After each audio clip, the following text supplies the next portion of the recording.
In medieval Europe, the lack of sanitation and understanding of disease transmission created an environment ripe for illness. Streets were often filled with waste, and rivers served as both drinking sources and dumping grounds for sewage. This contamination led to the spread of diseases like dysentery and cholera. The Black Death, which struck in the 14th century, decimated populations, killing an estimated 50% of Europe's inhabitants. The plague was transmitted by fleas on rats, and the lack of medical knowledge meant that people continued to live in close quarters with vermin, unknowingly facilitating the spread of the disease. Personal hygiene practices were rudimentary. Bathing was infrequent, partly due to the belief that it could open the pores and allow disease to enter the body. Many people relied on perfumes and scented oils to mask body odors instead of regular washing.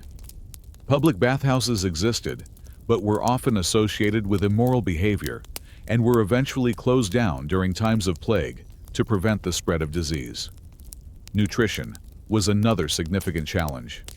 The Great Famine of 1315 to 1317, caused by a series of poor harvests and adverse weather conditions, led to widespread starvation. People resorted to eating whatever they could find, including roots, bark, and even animals not typically considered food. The lack of essential nutrients led to diseases like scurvy, caused by vitamin C deficiency, which resulted in symptoms such as swollen gums, weakness, and anemia. Medical knowledge during the medieval period was limited and often based on superstition.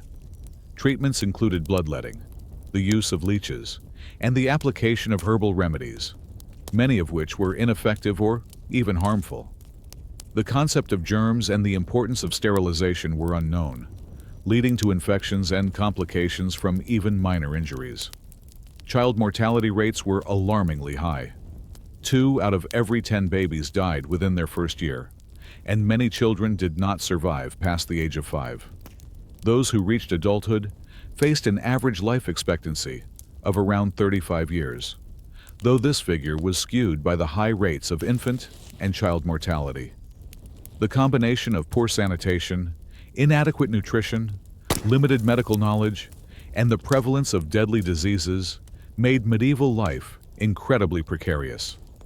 Survival required not only resilience, but also a fair amount of luck.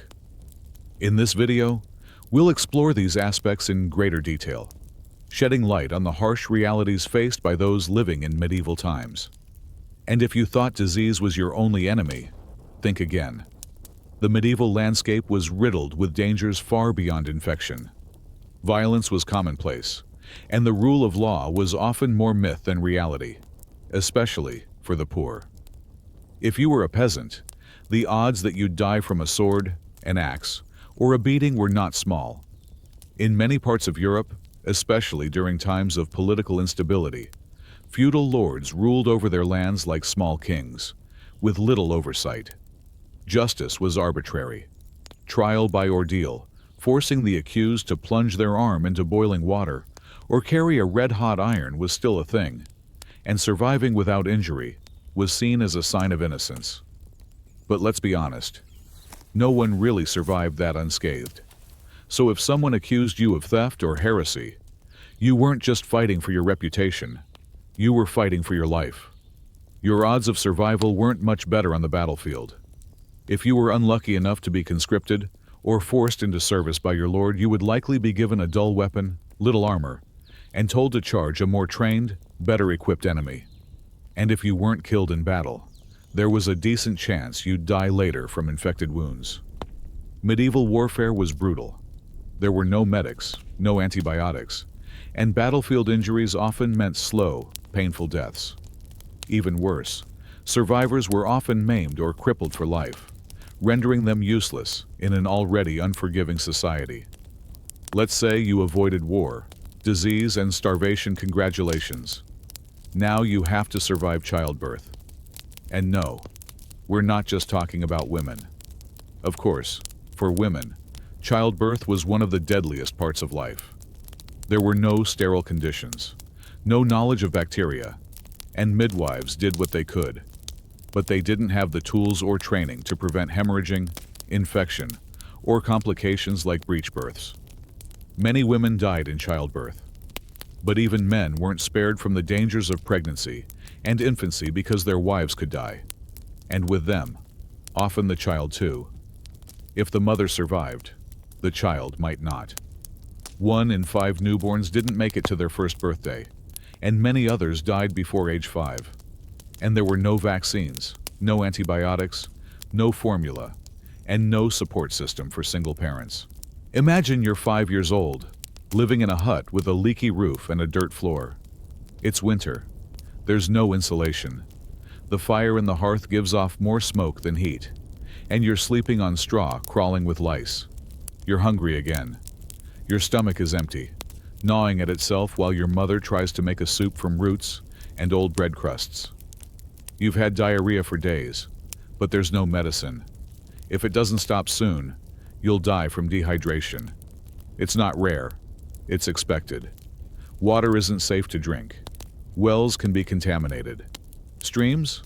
Even worse. So you drink ale or watered-down wine not because you're trying to party, but because it's safer than water. Yes, even children drank weak ale. But alcohol is no substitute for nutrition. Many people were malnourished. Their teeth fell out early. They suffered from rickets, scurvy, pellagra, and all diseases of deficiency. Bones would bend, gums would bleed, skin would crack. And again, there was no real medicine. The average peasant didn't own much. Maybe a single tunic, a cloak, and a pair of shoes, if they were lucky. Wool garments weren't washed often. In winter, your clothes were caked in mud. In summer, soaked with sweat. The stench of the medieval village wasn't something you could ignore. It followed you everywhere. The streets reeked of waste. Animals roamed freely, leaving droppings that no one bothered to clean up. Flies were constant. Rats were omnipresent. Fleas and lice were part of daily life. You couldn't get rid of them. You just learned to live with the itching and sores. And then there's religion. In the Middle Ages, the church was more than just a place of worship. It was law, doctor, judge, and social network rolled into one. Your fate in this life and the next was thought to be determined by God, and any deviation from church teachings could be considered heresy. Heretics were tortured, exiled, or burned alive. Superstition was everywhere. People believed that illness was caused by sin or by bad humors in the body. They might try to cure a fever with leeches or balance your humors with vomit-inducing herbs. Astrological alignments could determine your medical treatment. Forget science, faith rules. If you were Jewish, things were even worse. During times of plague or economic turmoil, Jewish communities were often blamed, scapegoated, and violently attacked. Entire villages were burned. Pogroms spread through Europe. If you weren't part of the dominant religious group, your life was not only harder, it was often in danger. Let's not forget justice or the lack of it. A noble could kill a peasant with little fear of punishment. A peasant, meanwhile, could be executed for stealing a loaf of bread. Torture was a legitimate form of interrogation. If you confess under pain, your punishment might be merciful, meaning a quick execution instead of a drawn-out one. Public hangings, beheadings, and burnings were common. Children watched. It was entertainment. It was also a warning. Women had almost no rights. They were property first of their fathers, then of their husbands. They could not inherit land in many places. They were expected to marry young, bear children, obey orders, and work from dawn until dusk. If they were widowed, they might remarry quickly out of necessity. If they were single, they were often viewed with suspicion. A woman living alone might be accused of witchcraft. And if she had knowledge of herbs or healing ironically, something helpful, this suspicion only grew. You might be thinking, sure, the peasants had it rough, but what about the nobles? Well, even they didn't escape the dangers. Nobles might have better food and clothing, but they also had to deal with constant political intrigue, betrayal, and war. They lived under pressure to secure their lands, forge alliances through marriage, and produce heirs, preferably male ones. A noblewoman who didn't produce a son could be cast aside, sent to a convent, or worse. A nobleman who lost favor with the king could be executed or exiled on a whim. And castles? Cold, damp, filled with smoke. No central heating, no plumbing. The toilets were holes in the floor that dropped waste into a pit or, worse, onto the castle walls. The smell was unbearable. The risk of infection, high. Even the wealthy weren't safe from lice, fleas, or the diseases they spread. And since people believed in miasma, the idea that bad smells caused disease, those stenches were terrifying for reasons both real and imagined. If you were lucky enough to be literate, which was rare, you still didn't have access to much knowledge. Books were hand-copied, expensive, and written in Latin. Most people never read a book in their lives. Knowledge was hoarded by monasteries and the church. Scientific progress was slow, and often suppressed if it conflicted with religious doctrine. Education was a luxury, mostly reserved for boys of noble or clerical status. Girls were rarely taught to read or write unless they entered a nunnery. And while universities did exist in cities like Paris, Oxford, and Bologna, their access was limited, and their curriculum focused heavily on theology and classical texts, many of which were misunderstood or mistranslated. And travel? Dangerous. Roads were often in poor condition, and bandits roamed freely. If you had to travel for work, pilgrimage, or trade, you risked robbery, illness, or death. There were no maps for the common person, no inns for the poor. You might sleep in barns, fields, or roadside shrines. You could be attacked by wolves or highwaymen, or simply starve on the way to your destination. And then there's winter. Winter was the great killer. No crops grew. Firewood was scarce. Animals often died. People starved. Disease spreads more easily in cramped indoor quarters. The cold was relentless. If your roof leaked, or if your fire went out, you might freeze. And there was no help coming. No government safety net. No disaster relief. If your harvest failed, if your animals died, if you got sick, you died. And still, people lived. They worked from dawn to dusk, plowing fields, mending clothes, caring for children, enduring pain, grief, hunger, and fear. Life was short, hard, and often brutal. Yet somehow, communities endured, families formed, songs were sung, stories were told. In the face of unrelenting hardship, humanity persisted. But make no mistake, if you, a modern person with the comforts of electricity, clean water, antibiotics, and food security, were dropped into medieval Europe without preparation, you probably wouldn't last a month. You'd be dead in medieval times. And yes, it's even worse than you think. If you somehow made it out of childhood, avoided war, disease, and starvation, and managed to stay on the good side of both your feudal lord and the church, you might think you'd finally earned some peace. But life in the Middle Ages didn't offer peace, not in the way we imagine it today. Even in the quietest of years, life was marked by relentless toil.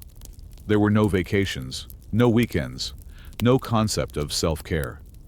Your survival depended on your labor, and not just for a few hours each day. From the moment the sun rose until it dipped below the horizon, you worked. And even then, there was more to be done by firelight. If you were a serf, essentially a peasant bound to the land, you didn't own your home, your tools, or even the crops you harvested.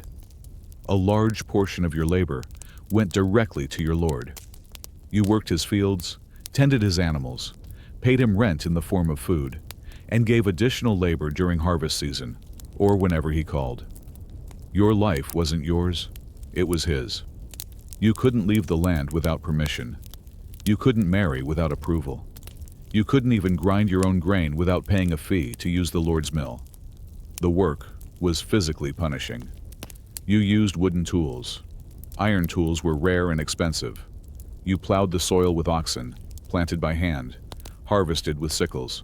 Blisters, cuts, back pain, broken bones, these were common. There were no gloves, no boots with cushioned soles, no orthopedic anything. And the weather was always working against you. Too much rain, and your crops rotted. Too little, and they died. Either way, you went hungry. And it wasn't just the labor. It was the uncertainty. A single bad season could mean famine. A single tax hike could leave you with nothing to eat. A single raid by mercenaries, bandits, or rival lords could destroy what little you'd built. You lived in constant fear that everything could be taken from you not by nature, but by men. Banditry was a daily threat. In the absence of strong central authority, roads were dangerous. If you needed to travel to the market, even just a few miles away, you might be ambushed and robbed. If you were lucky, they'd only take your goods. If you weren't, you'd be beaten or killed. And no one was coming to save you. The local constable might not even investigate. If you were a peasant, your life wasn't considered valuable enough to pursue justice. But the most haunting part of medieval life wasn't the violence or the filth. It was the fear. Fear of disease, fear of punishment, fear of the unknown. People believed in demons, witches, omens. A sudden illness might not be seen as an infection, but as a curse. If a cow died, if a child had a seizure, if a storm ruined the harvest, people looked for someone to blame. That someone was often an old woman who lived alone, or someone who spoke out of turn, or practiced unfamiliar customs. Accusations of witchcraft were deadly. You could be tortured into confessing crimes you never committed just to make the fear go away. And fear didn't just rule individual lives. It shaped entire communities. Whole villages might band together to persecute a single outcast. Mob justice wasn't justice at all. It was desperation, wrapped in ignorance and fear. The result was always suffering, needless, brutal suffering. Even your mind wasn't your own. Everything you thought or believed had to conform to what the church taught. Heresy wasn't just a spiritual issue, it was a capital crime. If you questioned doctrine, if you interpreted the Bible for yourself, if you listened to the wrong teacher, you could be branded a heretic. You could be imprisoned, tortured, or burned at the stake. And these weren't rare events. The Inquisition existed for a reason. Thousands were tried and punished for nothing more than having different ideas. Marriage wasn't a safe haven either. Most marriages were arranged, often for economic or social advantage. Love had little to do with it. If you were a woman, you were expected to obey your husband in all things. Domestic violence was rarely punished. Divorce was virtually impossible. If your husband was cruel, unfaithful, or even dangerous, your options were limited. You could appeal to the church, but unless you were wealthy or noble, your plea might be ignored. Many women lived their entire adult lives in forced submission, without support, without escape. And let's talk about medicine again because it didn't improve much across the centuries. Doctors believed in the four humors: blood, phlegm, yellow bile, and black bile. Health was about balance. If you were sick, it meant one humor had become dominant. The treatment? Usually bloodletting, sometimes purging, sometimes cupping or cauterizing. The goal was to draw out the imbalance. It rarely worked. Often, it made things worse. Anemia, infection, and shock from blood loss were common. Many patients died from the treatment, not the illness. Wounds festered, teeth rotted, bones broke and healed incorrectly. The idea of sanitation was alien. Doctors reused tools without cleaning them. Bandages were reused. Pus was sometimes seen as a good sign. Even when surgeries were performed, such as amputations, they were done without anesthesia, without antiseptic, and often without any real understanding of anatomy. Pain was not something to be managed. It was something to be endured. Mental illness? Forget it. It wasn't understood at all. People who heard voices, had seizures, or suffered from depression were often seen as possessed or cursed. They might be locked away, chained in monasteries, or even killed. There was no compassion for the mentally ill. There was only fear. Now, let's consider a different angle of what happened when your town was under siege. If you lived in a walled city or a fortified village and war came your way, you might be safe from arrows and swords at least for a while. But a siege wasn't just a military strategy, it was psychological torture. The enemy would surround your town, cut off all food and water, and wait. Inside, panic would spread. Rations would shrink. Diseases would bloom in the crowded quarters. People would fight over bread. Some would die from starvation. Some would resort to eating animals. In extreme cases, history records cannibalism during prolonged sieges. And when the gates finally fell, the victors rarely showed mercy. Pillage, rape, and slaughter followed. No one was spared, not even children.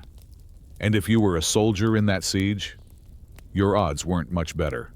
You had to endure cold, hunger, mud, and wounds. You might be killed by arrows, boiling oil, or collapsing walls. And you had no protective gear beyond a helmet, and maybe a chainmail hauberk if you were lucky. Many foot soldiers had nothing but padded cloth. Arrows tore through flesh. Swords shattered bone. The screams of the wounded were constant. But even in peace, death lurked. A simple infection could kill. A cough could turn into tuberculosis. A sore could become gangrene. A toothache could become sepsis. You lived with pain constantly. If you were poor, you just endured it. If you were rich, you paid for someone to chant prayers or offer wine. And even then, death came early. If you made it to 50, you were considered ancient. And yet, despite it all, people tried to live. They sang. They danced. They told stories by the fire. They carved wood, embroidered cloth, and painted frescoes. They prayed. They hoped. They endured. Because that's what humans do. But make no mistake, if you were born in medieval Europe, the odds were stacked against you. You were surrounded by danger, disease, violence, and ignorance. Death was not an exception. It was the rule. And you, with your clean water, your medicine, your heated home, your knowledge, you wouldn't last long. You'd be dead in medieval times. And it really is worse than you think. Got it. You want a detailed, immersive continuation of Part 3, expanding on the brutal reality of medieval life with deep explanations and vivid descriptions, aiming for a large word count in a consistent style. Here's a detailed, expanded version continuing from the last point, going deeper into various facets of medieval life: social structures, health, violence, daily struggles, and mindset. Imagine waking up each morning in a small, dark room with a dirt floor, sharing your bed with your entire family to conserve warmth. The roof above leaks, and the only window is a tiny slit, letting in more cold air than light. This was typical for peasants in medieval Europe. Their homes were barely more than shelters from the elements. Walls were often made from wattle and daub, a mixture of mud, straw, and sticks insufficient to keep out the biting cold or the summer's sweltering heat. There was no insulation, no glass windows, no chimneys with proper ventilation. Instead, smoke from the hearth filled the room, making eyes water and lungs sting.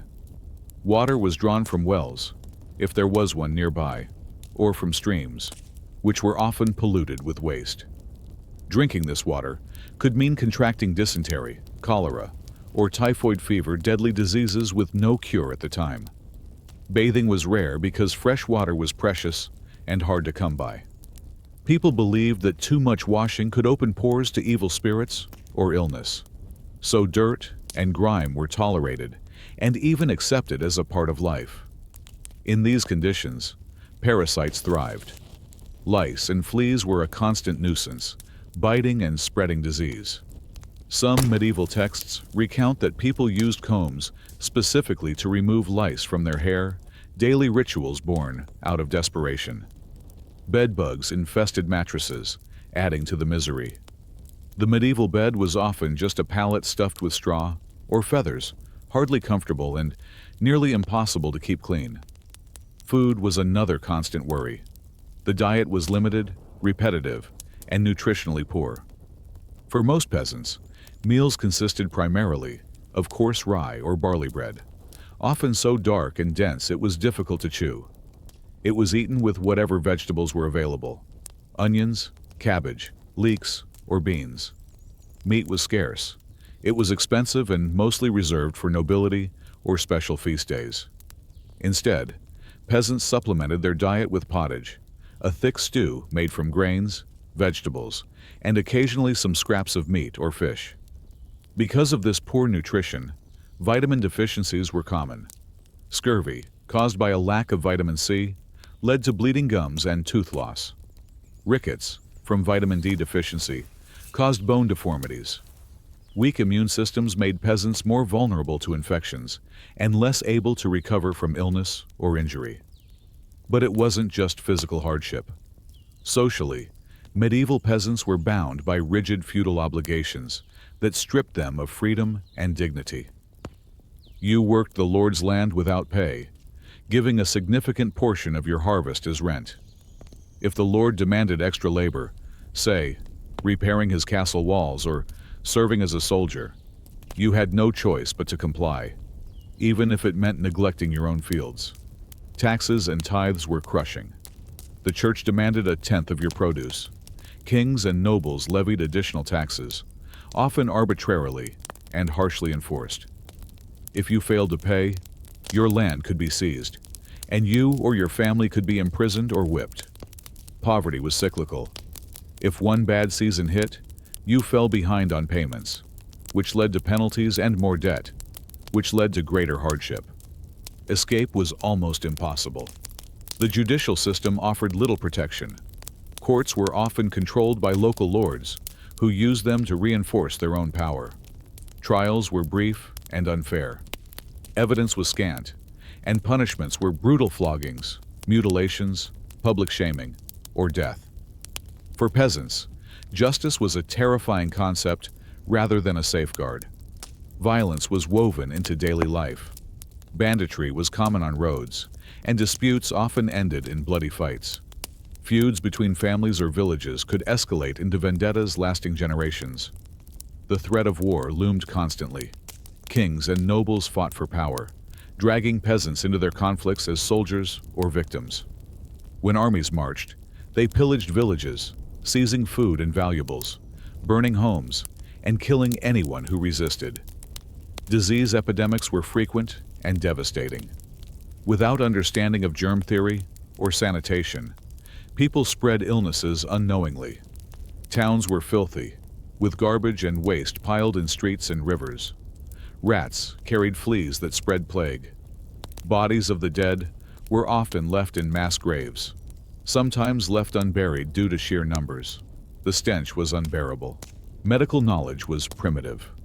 Physicians relied on ancient texts and superstition. They believed illness was caused by imbalances of bodily fluids or evil spirits. Treatments were often painful and ineffective. Bloodletting with leeches, burning of herbs, purging the patient with emetics. Surgery was crude and performed without anesthesia. A minor infection could become fatal because wounds weren't cleaned or dressed properly. Women's lives were especially harsh. They bore the brunt of childbirth risks, raising children in dangerous conditions, and performing the majority of household labor. Education for girls was limited, focusing on domestic skills rather than intellectual development. Women were legally subordinate to men, unable to own property or participate fully in public life. Accusations of witchcraft, especially during times of social crisis, put women in mortal danger. Religion permeated every aspect of life. The church wielded enormous power, dictating moral codes, education, and law. Fear of damnation was a powerful tool of control. The promise of heaven was one of the few comforts available to the suffering masses. Religious festivals and rituals were not just spiritual, but essential communal events that provided breaks from hardship. Despite the relentless suffering, medieval people found ways to create moments of joy and expression. Music, dance, storytelling, and festivals were vital to mental survival. The creation of magnificent cathedrals, illuminated manuscripts, and epic poetry showed incredible resilience and creativity. Yet, through all this, the harsh reality remained. Life in medieval times was precarious and brutal.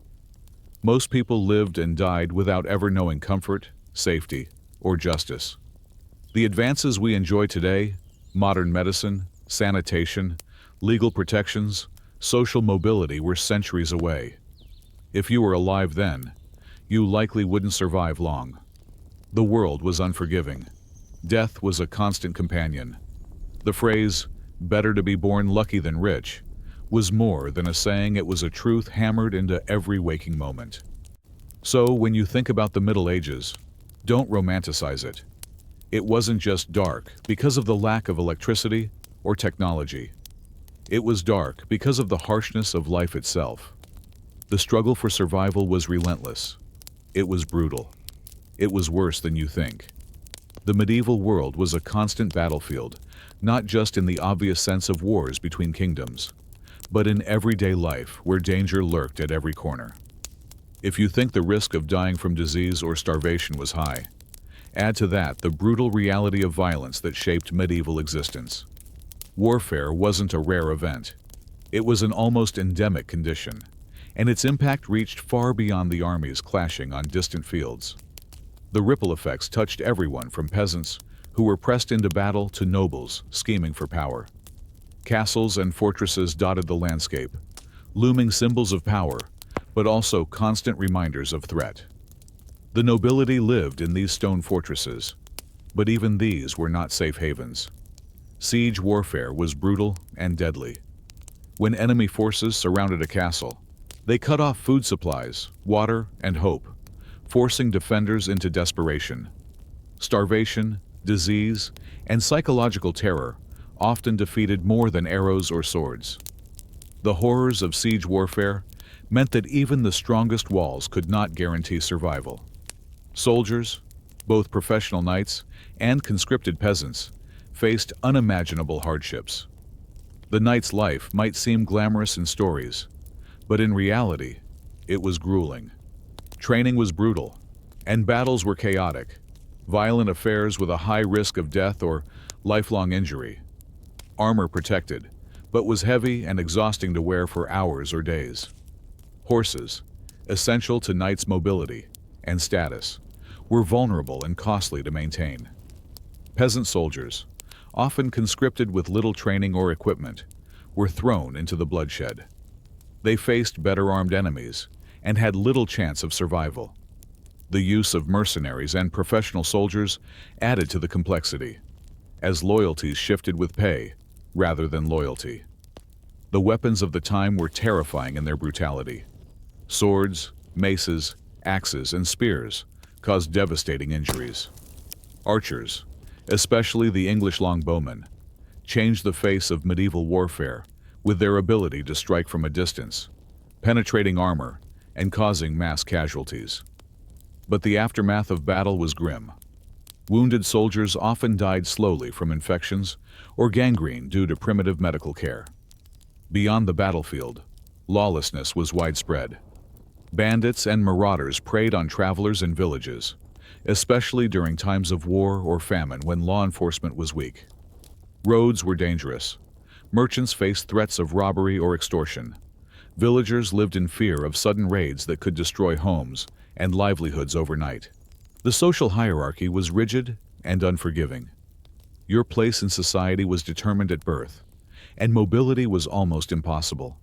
Kings ruled, supported by nobles who controlled lands and the peasants who worked them.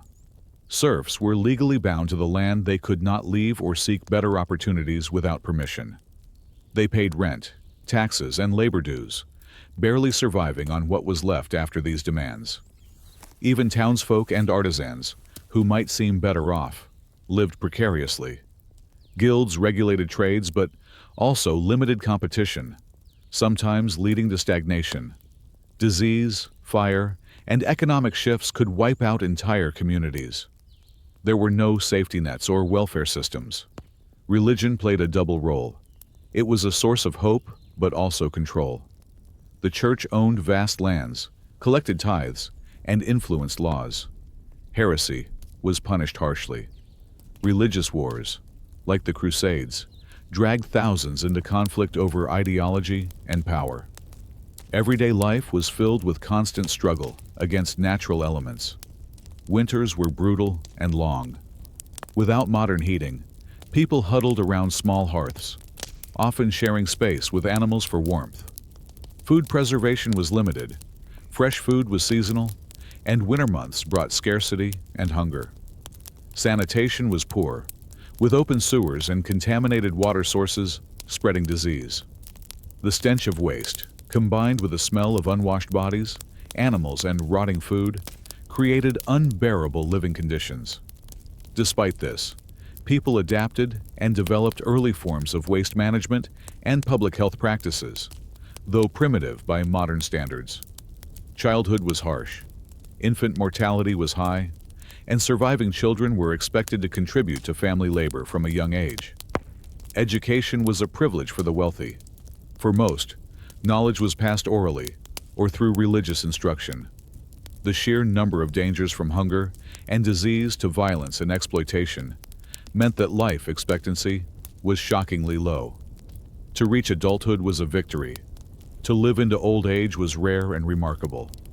Yet through these brutal realities, medieval people built societies, cultures, and traditions that shaped the future. Their resilience in the face of relentless hardship speaks to a human spirit that refuses to be broken, no matter how dark the times. Imagine living in a world where your very breath could be a sentence to death, where illness was both invisible and unstoppable, and where hope for a long life was a fragile flame flickering against the relentless winds of famine, plague, and violence.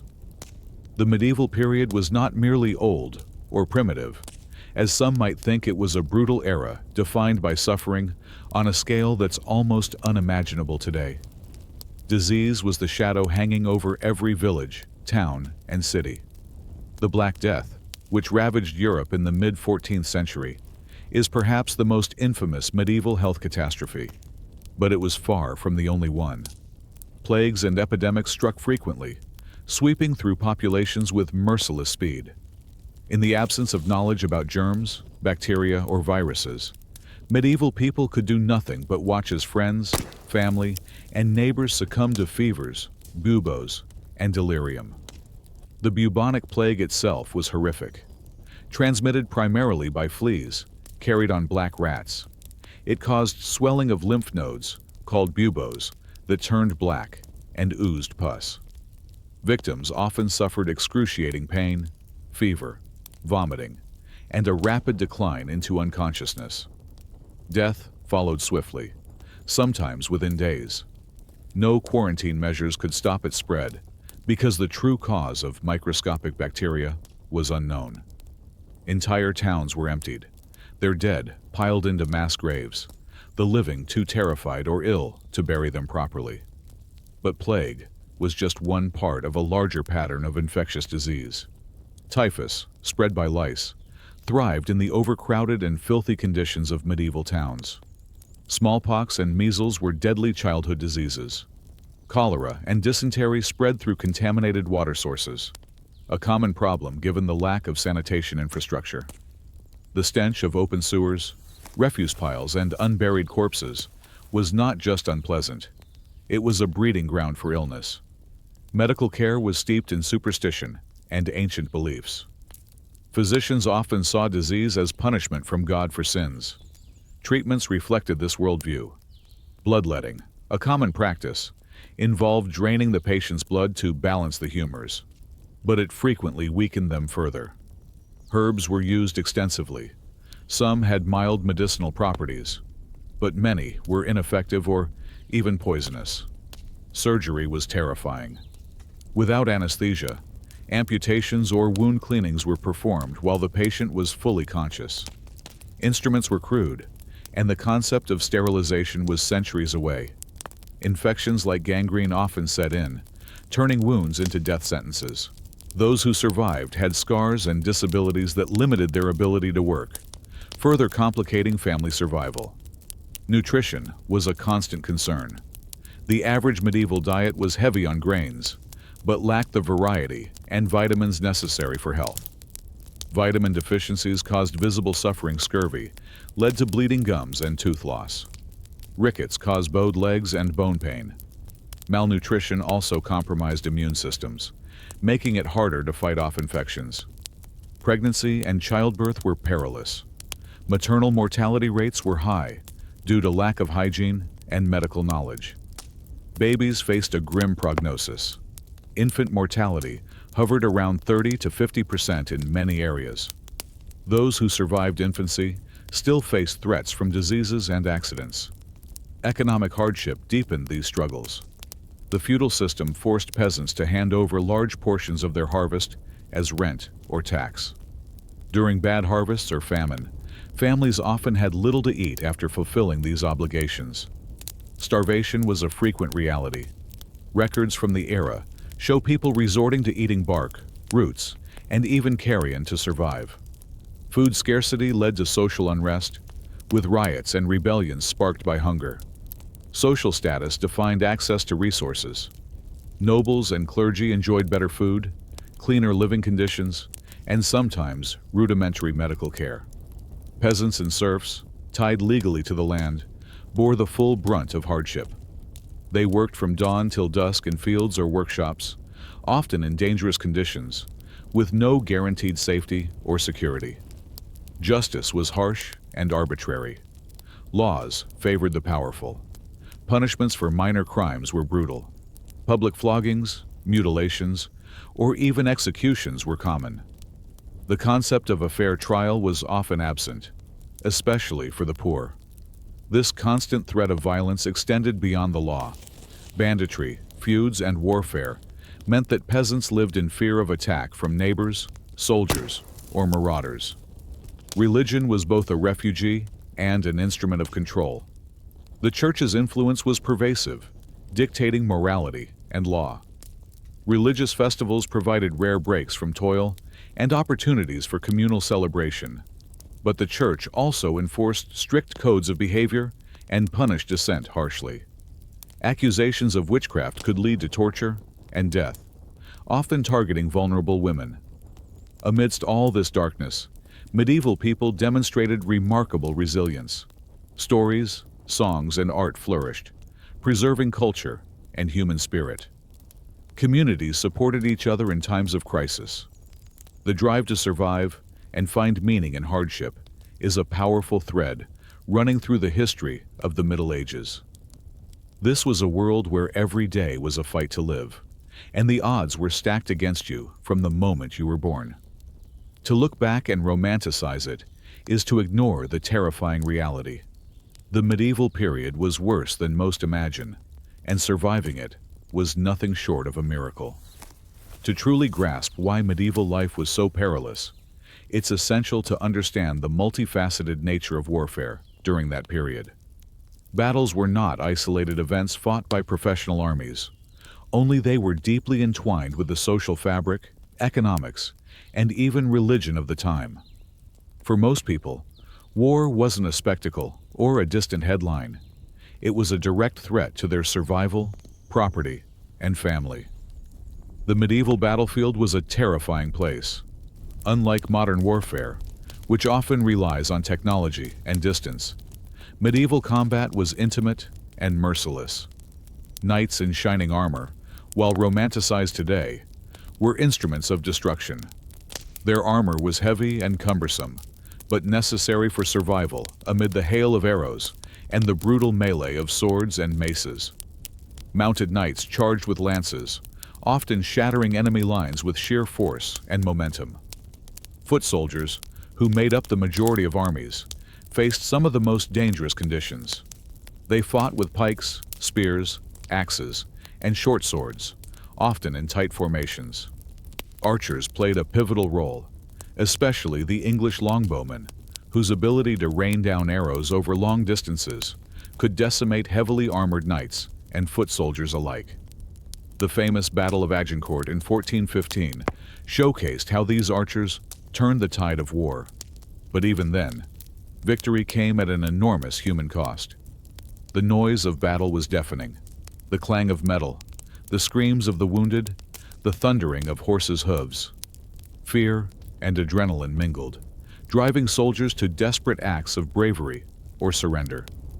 The wounded were often left on the field, abandoned to suffer or die. Infection was almost a guaranteed death sentence due to the absence of antiseptics or antibiotics.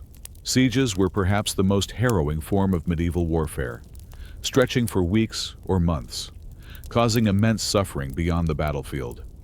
When armies laid siege to castles or walled towns, they cut off supplies, hoping to starve out defenders. Food ran scarce, and desperation grew. Starvation led to malnutrition, disease, and sometimes cannibalism. Defenders lived in constant fear, not only of the enemy's assault, but of betrayal and disease spreading within their walls. Attackers used various siege engines. Trebuchets hurled massive stones to break walls. Battering rams smashed gates. Mining teams dug tunnels to collapse fortifications. Defenders responded with boiling oil, fire arrows, and sorties to disrupt attackers. Yet, when walls fell, the conquering army often massacred survivors in brutal revenge or to set a warning. The human toll extended far beyond combatants. Peasants, caught between warring factions, suffered immensely. Armies living off the land plundered villages, stealing crops and livestock, burning homes, and killing or enslaving inhabitants. Refugees streamed to towns or forests, bringing disease and hardship to already strained populations. Famine often followed war, as fields lay fallow and harvests failed. The feudal system, which defined medieval social structure, compounded these dangers. Serfs were bound to the land and to their lord, with few rights and constant obligations. They worked long hours in fields, growing food not for themselves, but for their lord and the church.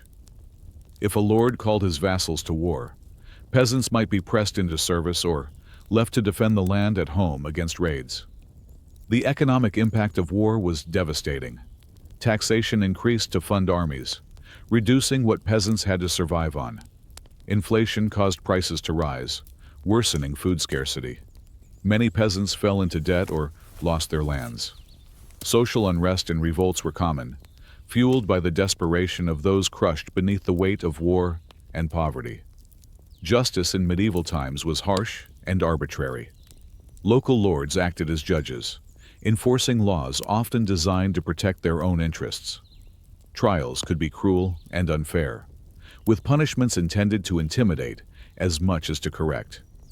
Public executions, mutilations, and humiliations served as grim reminders of the consequences of deviance or crime. Religious influence was deeply entwined with power and control. The Church sanctioned wars, such as the Crusades, casting them as holy missions to reclaim sacred lands. Religious fervor could inspire acts of courage, but also brutality. Heretics, witches, and dissenters faced persecution, torture, and death, often in the name of faith and social order. Despite these overwhelming hardships, medieval society was resilient. Festivals and fairs offered temporary relief, bringing communities together to celebrate, trade, and share stories. Art and literature flourished, reflecting the hopes, fears, and faith of people trying to find meaning amid chaos. In sum, medieval life was an endless struggle against the forces of nature, society, and human conflict. To be born in those times was to face a world where death was never far away, and survival required relentless courage and endurance. This was not a romantic age of chivalry, but a harsh, unforgiving reality where most people lived in fear, pain, and uncertainty. The rigid grip of the feudal system was one of the primary reasons medieval life was so unforgiving. At its core, feudalism was a web of obligations and dependencies, where every individual's fate was tied to the whims and power of those above them in the social hierarchy. Lords owned vast swaths of land, which they parceled out to vassals in exchange for military service and loyalty. These vassals, in turn, granted plots to peasants and serfs. While this structure maintained order, it also institutionalized inequality and exploitation. Serfs, who formed the backbone of medieval agriculture, were legally bound to the land. Unlike slaves, they were not bought and sold, but they could not leave the land without permission. This meant their opportunities were severely limited. A serf, born on a lord's estate, was likely to live and die there, facing generations of hardship. Their lives revolved around backbreaking labor in the fields, planting, tending, harvesting crops like rye, barley, oats, and wheat just enough to feed their families after giving a significant share to their lord. The physical toll of this work was enormous. Without modern tools or machinery, peasants used crude wooden plows pulled by oxen, and manual labor consumed nearly every waking hour. Seasonal cycles dictated their routine: spring planting, summer tending, autumn harvest, and winter preparations. During the cold months, food stores were meager, and many suffered from malnutrition and cold exposure. Illness thrived in such conditions, with little medical help available. Housing for peasants was often a simple one-room hut, made of wattle and daub, a mixture of woven sticks covered in mud or clay, with a thatched roof. Floors were packed with dirt, and smoke from the central hearth escaped through a hole in the roof, creating a smoky, uncomfortable environment. Privacy was non-existent, and the close quarters fostered the rapid spread of lice, fleas, and disease. Sanitation was rudimentary at best. Human and animal waste were commonly disposed of in open pits or nearby streams, contaminating water sources and spreading illnesses like dysentery and cholera. Life expectancy was shockingly low. Many children died before reaching their 5th birthday due to infectious diseases and malnutrition. For those who survived childhood, the average lifespan rarely exceeded 30 to 40 years. Women faced additional dangers, especially during pregnancy and childbirth, which was a leading cause of death. Without prenatal care or sterile conditions, complications were common. Midwives assisted births, relying on traditional knowledge passed through generations, but even they could do little against serious complications. Education was a luxury afforded mainly to nobles and clergy.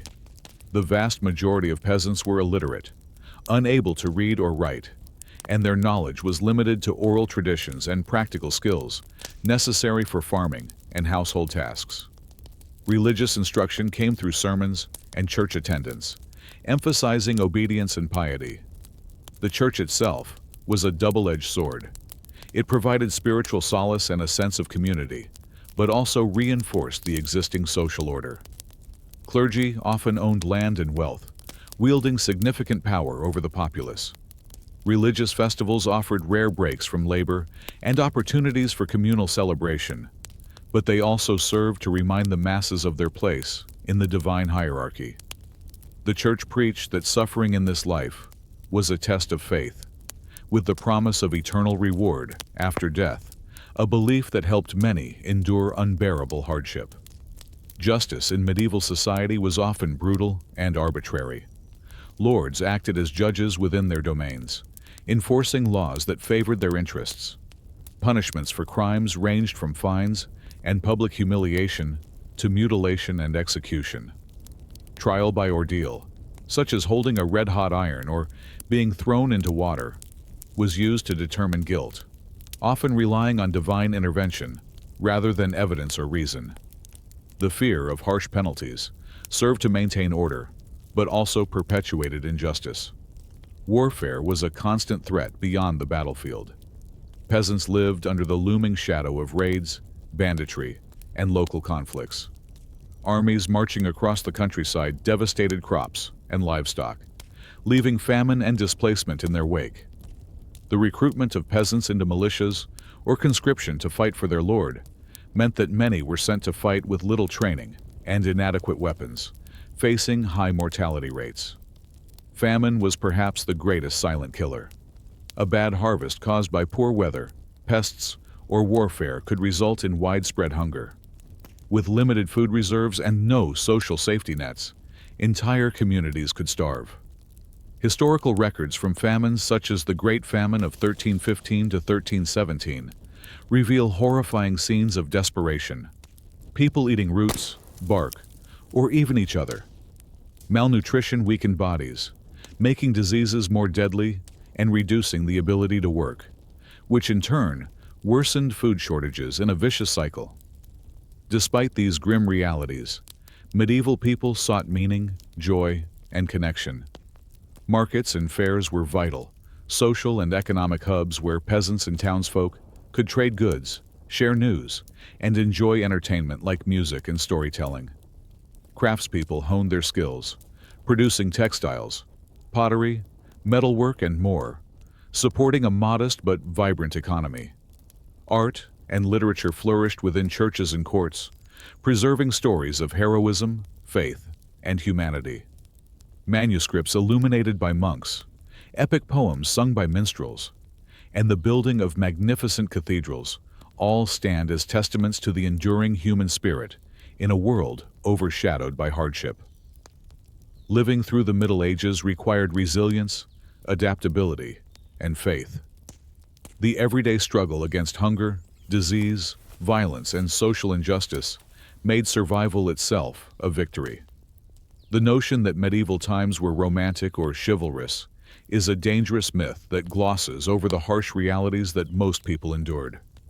Medieval medicine was a field mired in misconceptions, limited scientific knowledge, and a desperate reliance on ancient theories that offered little real protection against the deadly diseases and injuries people regularly faced. Unlike today, where medical science progresses with precise understanding, the Middle Ages saw healing as part art, part religion, and often part superstition. This lack of effective healthcare contributed massively to the staggering mortality rates of the period. The dominant medical framework was the theory of the four humors, inherited from the Greeks and Romans. According to this belief, the human body contained four fluids or humors: blood, phlegm, black bile, and yellow bile. Health depended on their delicate balance, and disease was thought to arise when these humors became unbalanced. For example, a fever might be seen as an excess of blood or yellow bile. Because of this, treatments were designed primarily to restore equilibrium, rather than to directly attack the disease or injury. Bloodletting was one of the most common and dangerous medical treatments.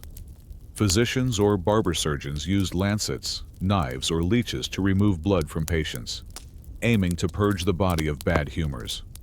While sometimes it provided temporary relief, excessive bleeding often weakened already fragile patients, sometimes hastening their death. Medical manuals of the time included detailed charts advising when to bleed and how much, often linked to astrological signs, a further example of how medical practice was intertwined with superstition. Purging was another common practice, with patients forced to vomit or have severe diarrhea to cleanse their bodies. Herbal laxatives or emetics were administered, sometimes with brutal side effects. The intention was to remove toxins, but such treatments often left patients dehydrated and weakened. Herbal remedies played a vital role in medieval healthcare. Herbalists and apothecaries prepared concoctions from plants, roots, and minerals. Some herbs had genuine medicinal properties. Willow bark, for instance, contains salicin, a precursor to aspirin, which reduces pain and inflammation. Garlic was used for infections, honey for wounds due to its antiseptic properties, and lavender for calming effects. However, many remedies were based on the doctrine of signatures, a belief that plants resembling a body part could heal ailments of that part, like using walnuts for brain problems because it looks like a brain. Surgery was perilous and limited. Without anesthesia, patients endured excruciating pain during procedures. Surgeons focused on basic tasks: amputations, setting broken bones, draining abscesses, and removing tumors or cataracts. Instruments were rudimentary knives, saws, scalpels, and cauterizing irons. Sterilization was unknown. Instruments were reused without cleaning, ensuring infections were common and deadly. Hospitals were mostly religious institutions, caring more for the soul than the body. Monks and nuns provided nursing care, food, and prayers. But effective medical treatments were rare. Many hospitals served as hospices for the dying, or places to isolate contagious patients. The care was often compassionate, but limited by medical ignorance. Disease was endemic, fueled by poor sanitation, contaminated water, and malnutrition. Plagues, fevers, respiratory diseases, and gastrointestinal infections ravaged populations. The bubonic plague, or Black Death, was catastrophic. Arriving in Europe in 1347, it wiped out an estimated 30 to 60% of the population in just a few years. Symptoms included painful buboes, swollen lymph nodes, fever, chills, and death within days. The plague's rapid spread was aided by rats and fleas, thriving in unsanitary conditions. The response to disease combined religious ritual and superstition. People believed illness was a punishment from God or caused by evil spirits. Flagellants, groups who publicly whipped themselves to atone for sins, emerged during plague outbreaks. Amulets, charms, and prayers were commonly used. Pilgrimages to holy sites and relics were believed to offer healing, reflecting how intertwined medicine and faith were. Mental illness was profoundly misunderstood. Conditions such as depression, epilepsy, or schizophrenia were often seen as possession by demons or moral weakness. Treatments ranged from prayer and fasting to exorcisms. Those afflicted were frequently marginalized, confined, or mistreated, and their suffering was largely invisible. Nutrition had a critical impact on health. The medieval diet was heavily carbohydrate-based. Bread was a staple, often made from rye or barley, which was coarser and less nutritious than modern wheat bread.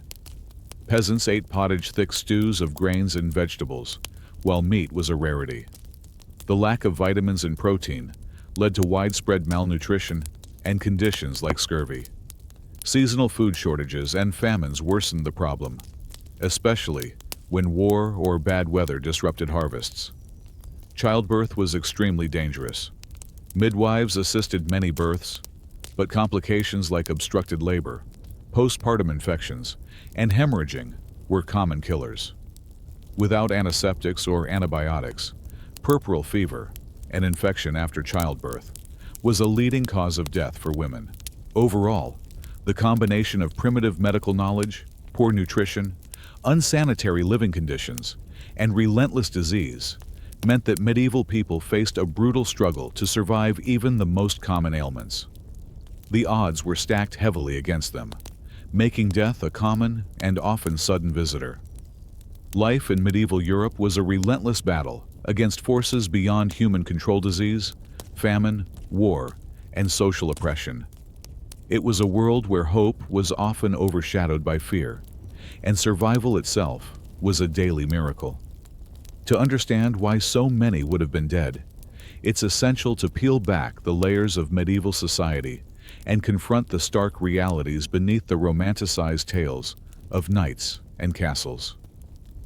At the heart of medieval mortality was the brutal nature of disease and limited medical understanding. Plagues swept through towns and countryside alike, striking with indiscriminate fury. The Black Death remains the most infamous example, but recurring outbreaks of smallpox, typhus, measles, and tuberculosis were constant threats. Without the germ theory of disease or effective sanitation, illness spread rapidly through crowded villages and filthy cities. People lived in homes where animals, humans, and waste coexisted in dangerously close quarters, contaminating wells and rivers, the primary sources of drinking water. The absence of clean water and sewage systems meant cholera and dysentery were rampant killers. Medical treatment was as frightening as the diseases themselves. Physicians bled patients to death in attempts to balance the humors. Surgeons amputated limbs without anesthesia, and herbal remedies were a hit or miss affair. Hospitals, run mostly by religious orders, offered little more than comfort and isolation for the dying. For most, A simple infection from a minor cut could turn fatal due to gangrene or sepsis. Compounding this, medieval nutrition was poor and often inadequate. Most peasants subsisted on bread, gruel, and the occasional vegetable, with meat a rarity. Protein deficiencies and vitamin shortages like scurvy, from lack of vitamin C, weakened immune systems, making even common illnesses deadly. Famines were frequent and devastating. A bad harvest due to drought, flooding, or warfare could lead to starvation, and desperate people sometimes resorted to eating roots, bark, or even carrion. The feudal system reinforced this fragility. Peasants had little control over their lives, bound legally and economically to lords who exacted heavy taxes, rents, and labor. This system ensured most wealth was concentrated in the hands of the nobility, while the majority barely survived. Even the nobles faced danger. Constant warfare between kingdoms, internal rebellions, and raids meant that life at court or on the battlefield was perilous. The idealized image of chivalric knights obscures the frequent brutality of medieval combat, where siege warfare, arrows and swords, brought swift, often gruesome deaths. Women's lives were particularly precarious. Childbirth was a leading cause of death due to infections like puerperal fever and hemorrhage, with no access to modern obstetrics. Women also endured harsh labor alongside men, managing farms, households, and families in a society that offered few rights or protections. Religion permeated every aspect of life, shaping people's understanding of suffering and death. The Church preached that earthly pain was a test, a punishment for sin, or a path to spiritual salvation. This belief system helped many endure hardship, but also discouraged challenges to the social order. The promise of heaven was a powerful balm, but could not stop the relentless toll of mortality. Despite this bleakness, medieval people found moments of joy and community. Festivals, markets, and religious holidays broke the monotony of hardship, offering music, dancing, and socializing. Craftsmen and artists created works that still inspire today. Storytelling and oral traditions preserved history and culture, linking generations through shared memory. The medieval period's end brought changes, advances in medicine, the decline of feudalism, and the rise of towns and trade, but the echoes of its deadly realities persisted. Understanding this era is crucial, not to dwell in despair, but to appreciate the resilience of those who lived through it and the progress humanity has made since.